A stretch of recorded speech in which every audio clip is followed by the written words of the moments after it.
حضرت شیخ عبد القادر جیلانی رحمۃ اللہ علیہ علم حاصل کرنے کے لیے بغداد جا رہے تھے۔ جب جانے لگے تو ماں نے کہا کہ بیٹا ہمیشہ سچ بولنا، بیٹا ہمیشہ سچ بولنا،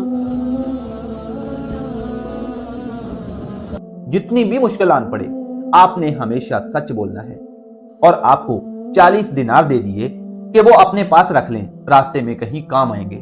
جب قافلہ چل پڑا تو سفر کے دوران دن رات گزرتے گئے۔ راستے میں ایک جگہ پر ڈاکوؤں نے قافلے کو آن گھیرا۔ جب ڈاکو سارے قافلے کو لوٹ رہے تھے تو ان میں سے ایک نے شیخ عبد القادر جیلانی رحمۃ اللہ علیہ کے پاس آ کر پوچھا، کیا آپ کے پاس کچھ ہے؟ جی ہاں، 40 دینار۔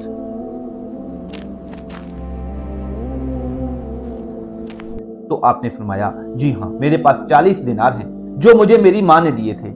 ڈاکو حیران ہو کر کہتا ہے، آپ نے سچ کیوں بولا؟ میں نے اپنی والدہ سے سچ بولنے کا وعدہ کیا تھا۔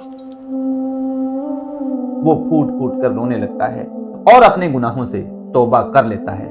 دوستو سچ ہی کہتے ہیں کہ سانچ کو آنچ نہیں۔ دوستو ایسی ہی سٹوریز کے لیے لائک شیئر سبسکرائب